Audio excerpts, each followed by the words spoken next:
Olá, tudo bem? Bem-vindo ao canal Viver de Renda. Se inscreva no canal, deixe seu like e compartilhe com os amigos. Nos acompanhe também no Instagram Viver de Renda Canal. Sou Cláudio Soleiro, formado em administração, consultor de empresas, investidor na Bolsa desde 2006. Criei o Viver de Renda para compartilhar experiências. É isso que você vai encontrar aqui. Conhecimentos, conteúdos sobre investimentos, educação financeira, o mundo empresarial, tudo isso faz parte da minha história de vida, que aqui eu procuro compartilhar com todos vocês. Deixe o like, maratone, assista todos os vídeos, 1000 vídeos, 4 milhões de visualizações. Valorize isso tudo está disponibilizado gratuitamente. Deixe o like, compartilhe com os amigos e nos acompanhe. Muito bem, começa o vídeo de hoje falando de que as grandes teles estão mirando o 5G puro. Eles testam o serviço em outras frequências também, mas o foco é o 5G puro. E o que vem a ser isso? Vamos falar um pouco sobre este tema. As três grandes operadoras de telecom, a Claro, a Vivo e a TIM, mantêm o foco em oferecer serviços diferenciados a partir de julho do próximo ano, de 2022, quando está previsto o ingresso do 5G puro nas capitais. Mas eles também estão fazendo testes com as faixas de 2.3 GHz. Muito bem, com uma confortável quantidade de espectro disponível, as três grandes operadoras de telecom, Claro, TIM e Vivo, mantêm o foco em oferecer serviços diferenciados a partir de julho do próximo ano, quando está previsto o ingresso do 5G puro nas capitais e cidades com mais de 500 mil habitantes. A iniciativa de Algar Telecom, que lançou recentemente o 5G na frequência de 2.3 GHz e, portanto, não é um 5G puro estabelecido pela Anatel, e tantas vezes cobrado pelo Ministério das Comunicações, não mudou o rumo das três empresas, que não dispensam esta alternativa, mas não as têm como a principal estratégia. Conforme observou o André Sarcinelli, da Claro, a operadora arrematou no leilão 100 MHz na faixa de 3.5 GHz, o coração do 5G puro. E quase todo o bloco de 50 MHz na frequência de 2.3 GHz, à exceção dos estados do Rio de Janeiro, Minas Gerais e São Paulo em 40 MHz, o que permite à sua empresa oferecer a máxima experiência do 5G. Lembra ele que a Claro já usou a faixa de 2.3 GHz para a tecnologia 5G, quando habilitou o serviço no Autódromo de Interlagos, somando 150 MHz nas duas frequências. Nós já oferecemos uma experiência de 5G, o DSS, e acreditamos que a faixa de 2.3 GHz poderá ser usado tanto para dar capacidade massiva ao 4G como para o 5G. Sarcinelli observa que, pelas regras do leilão, o 5G exigido deve ocupar 50 MHz de frequência, no mínimo, além de ter as características do standalone. Mas lembra que, se não houver antecipação do cronograma, as cidades com mais de 200 mil habitantes só poderão ser atendidas com a nova tecnologia dentro de 5 anos. A Vivo informou que já está promovendo testes com a 5G NSA na frequência de 2.3 GHz, que alguns bairros da cidade de São Paulo, Rio de Janeiro e Brasília. A empresa está em fase final de garantia de qualidade de serviço e, no momento oportuno, comunicará seu lançamento comercial. Mas reforça que está pronta para cumprir as regras do edital, instalando os equipamentos do 5G SA para contemplar as coberturas das capitais até julho do próximo ano. O gestor da TIM, Leonardo Capdeville, por sua vez, disse recentemente ao Telesíntese que a estratégia da empresa é tratar de formas distintas as diferentes frequências adquiridas no leilão realizado pela Anatel em novembro. Segundo ele, os lotes arrematados na faixa de 2.3 GHz serão utilizados para complementar a capacidade de transmissão de dados da rede de 5G. Então, isso é o que a gente está vendo já, as empresas correndo, as empresas buscando montar suas infraestruturas e trabalhando, inclusive, no ponto de vista de providenciar a infraestrutura necessária, inclusive de equipamentos, né? A Vivo declarou que o lançamento do 5G será feito de forma escalonada, crescente em sintonia com a disponibilização de equipamentos e smartphones. Segundo o Wilson Cardoso, gestor para a América Latina da Nokia, o 5G na faixa de 2.3 GHz tem um ecossistema consolidado, pois foi lançado comercialmente na Austrália e outros países asiáticos. Mas para ser usado no Brasil é preciso que os fabricantes façam pequenas adaptações nos aparelhos. A Vivo ressaltou que tem em seu portfólio 20 aparelhos homologados compatíveis com 5G, mas não detalhou se algum deles funcionaria na faixa de 2.3 GHz. Enquanto isso, os aparelhos para o coração do 5G standalone já começam a ficar disponíveis no Brasil. Conforme levantamento realizado recentemente, eles já estão à venda pela internet. São pelo menos 21 aparelhos prontos para captar os sinais do 5G puro. Essa corrida da revolução tecnológica do 5G está apenas começando, mas é importante a gente entender.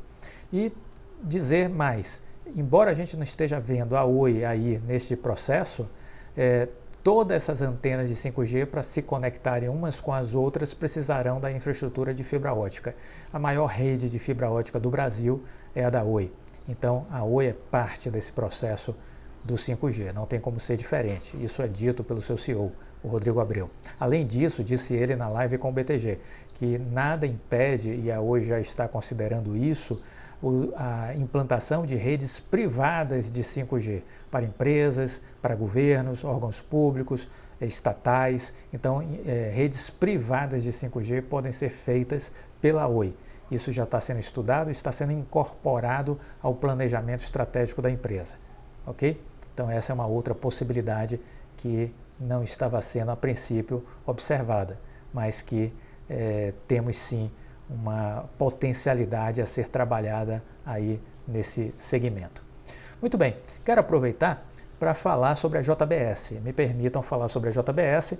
Ela comprou agora recentemente o grupo Kings, que tem forte atuação nos Estados Unidos e é dona de produtos históricos, reforçando a estratégia de diversificação no mercado global pela JBS, né? Ela anunciou agora recentemente nessa aquisição e cerca de 520 milhões de reais foram investidos nessa compra e foi mais um passo da empresa na internacionalização da companhia.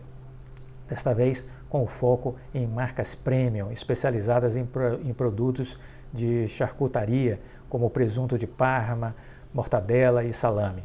Com a operação, a JBS passa a ter uma presença expressiva nas 3 maiores regiões da Itália, produtoras de especialidades da charcutaria, com selos sobre características únicas dos seus produtos. As marcas do grupo Kings estão presentes nos Estados Unidos e em mais 20 países. O acordo também é mais um passo da JBS, que envolve a diversificação do seu portfólio e inclui, por exemplo, a compra de um negócio dedicado a salmão na Austrália, que foi fechado em agosto deste ano por 1,6 bilhão de reais. Além de negócios mais tradicionais de carne em solo americano, ligados a operações como a Swift, a gigante da holding JIF também anunciou no último mês de abril a aquisição de um negócio de produtos de base vegetal por mais de 2 bilhões de reais, com foco no mercado europeu. Essas aquisições seguem o direcionamento estratégico de crescer em produtos de altíssimo valor agregado, disse o Gilberto Tomazoni, que é o presidente global da JBS. A compra nos coloca entre os líderes de salumeria italiana e alavanca a estratégia comercial nos Estados Unidos, onde estamos investindo 200 milhões de dólares em uma fábrica de especialidades italianas. As marcas Kings e Príncipe têm um grande potencial de crescimento, disse ele. Os movimentos da JBS em 2021 têm sido bem recebidos pelo mercado financeiro. Nesse ano, o principal papel da companhia já acumula alta de 64%, uma das maiores do Ibovespa. Recentemente, esses números são de recentemente, né, do período aí de final de novembro e início de dezembro. O acordo com o grupo Kings, fechado recentemente, abrange a operação comercial de 2 marcas reconhecidas no mercado de charcutaria italiana. A Kings foi fundada em 1907 em Sossano, na região de Vêneto, que possui o reconhecimento do governo italiano como marca histórica de interesse nacional. E a Príncipe, criada em 1945 em Trieste, na região Friuli-Venezia Giulia, também foi outra marca importante adquirida. Com essa aquisição, a Rigamonti passa a deter também a participação de 20% da Pigli primeiro criador de suínos livres de antibiótico da Itália, com 2 unidades produtivas. A empresa lembra que a conclusão da aquisição está sujeita ainda à aprovação de órgãos reguladores para ser efetivada finalmente, mas estamos seguros de que a JBS irá atuar para preservar o valor imaterial dos produtos com certificação de origem, contribuindo para a proteção da história desses verdadeiros patrimônios italianos, afirmou Cláudio Palladi, presidente da Rigamonti. A JBS controla a empresa de embutidos Rigamonti desde 2011, quando deixou de ser sócia de outra empresa italiana do mesmo ramo, a Inalca. Então, estejam atentos à JBS. A JBS é uma grande empresa, um poderio realmente assim extraordinário, impressionante. Os números da JBS são todos assim de mais alta relevância, mas que foi muito machucada durante um tempo atrás por conta da Lava Jato, né? Por conta de coisas esquisitas e que não pegaram bem para a gestão da empresa. E isso acabou manchando muito a reputação da empresa. Ela vem trabalhando para implantar, vamos dizer assim, programas de compliance, de segurança, que gere aumento de confiabilidade, de credibilidade, de transparência.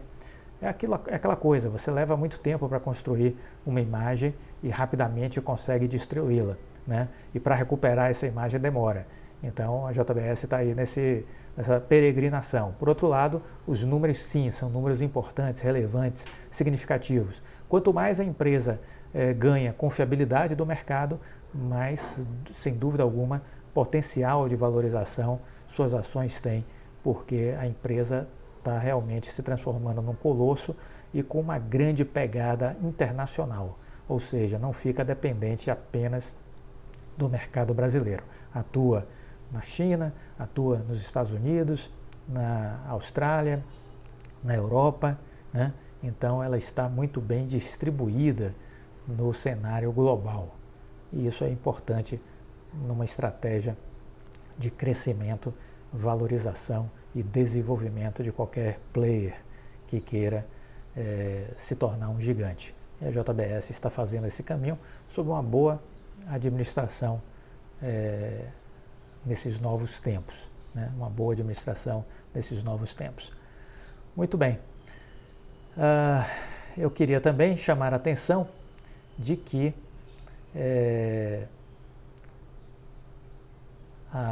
o ministro do STF, o Dias Toffoli, ele deu 90 dias para o governo repassar 3,5 bilhões do FUST para garantir a internet em escolas públicas.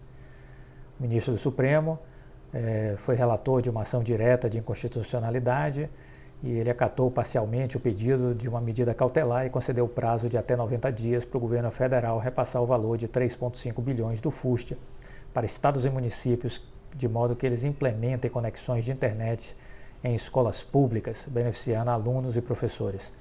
Ele também prorrogou o prazo de aplicação dos recursos para entes federados por mais 6 meses a partir da transferência efetiva dos valores.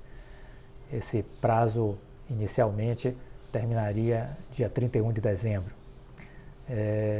Na decisão, Toffoli destacou que a dificuldade de acesso à internet por estudantes e professores da educação pública básica é um óbice ao pleno acesso à educação, já que há muitos anos vem sendo um dos maiores desafios a concretização desse direito social na era digital. Nós temos agora os analfabetos funcionais, que são aqueles que não sabem ler, escrever, interpretar texto, fazer as operações matemáticas básicas. Na área pública, da educação pública, 70% dos alunos são analfabetos funcionais. Essa é a realidade trágica, dantesca da escola pública brasileira. 7 em cada 10 são analfabetos funcionais. E agora a gente tem também o analfabeto digital. Soma-se a esse e reforça-se ainda mais vamos dizer assim, a tragédia da educação pública, né? O fato da pessoa não ter o traquejo de lidar com a tecnologia, não ter a capacidade de saber utilizar as ferramentas da internet para adquirir conhecimento, para poder acessar conteúdos inteligentes, né? Ou seja, nós exponencializamos ainda mais a nossa trágica realidade da educação pública nacional. E a pandemia deixou isso muito claro. as escolas particulares todas se ajustaram ao ensino remoto, enquanto as públicas foi um desastre absoluto, né? onde ficou demonstrado a falta de acesso a plataformas de tecnologia para a área de ensino por parte das escolas públicas, a falta de professores qualificados para utilizar a tecnologia e a falta de condições desses jovens em suas casas para se conectar a plataformas de educação à distância. Então é isso que nós temos, e isso tudo poderia estar mitigado se o FUST estivesse sendo usado. Vai liberar agora o STF 3,5 bilhões de reais, né, a partir de projeto aprovado no Congresso Nacional, na Câmara e no Senado. 3,5 bilhões são 10% do que tem no FUST. O FUST tem 36 bilhões. Quem deu esse número foi o presidente da Anatel. Então, esse é o número que eu estou trabalhando, 36 bilhões de reais. Isso representa 77% mais ou menos do que foi arrecadado no leilão do 5G. E no Brasil ninguém fala sobre isso, sobre esse dinheiro do FUST, né? O ministro das Comunicações parece um ET, né? Parece que esse assunto não é com ele. Os senadores não falam sobre esse assunto também. A Câmara de Deputados também não fala, né? Os governadores não falam, os prefeitos não falam, as entidades da sociedade civil não se articulam e não falam. Este é o país perfeito, né, para a bandalheira, porque ninguém diz nada. Então a bandalheira corre solta num país assim. E o curioso, na semana que passou, a Advocacia Geral da União entrou com pedido no Supremo Tribunal Federal pedindo a suspensão da transferência do recurso. Ou seja, então é o governo trabalhando para não liberar o dinheiro. Isso é de uma imbecilidade atroz, né? Realmente difícil, viu? Difícil entender a dinâmica, se existe alguma racional por parte dos burocratas. Pois que se libere esse dinheiro o quanto antes, né? Nesse prazo que o STF está colocando, de até 90 dias, que se libere esses 3,5 bi e que haja um movimento para buscar o resto, porque ainda existem, o total são 36 bilhões, então estamos liberando 3,5, ainda tem mais quase 33 bi para serem liberados. Então, que haja um movimento coletivo para a liberação desse dinheiro, porque o Brasil tem pressa. É preciso gente séria, minha gente, no Brasil. É preciso de gente séria. A gente precisa tentar encontrar gente séria. É preciso cobrar seriedade. Preciso cobrar seriedade. Nós não podemos ser essa república de bananas que nós somos. Não podemos ser essa república de bananas que nós somos. Esse foi o vídeo de hoje. Gostou? Deixa o like, compartilhe com os amigos. Fique com Deus e até a próxima. Tchau.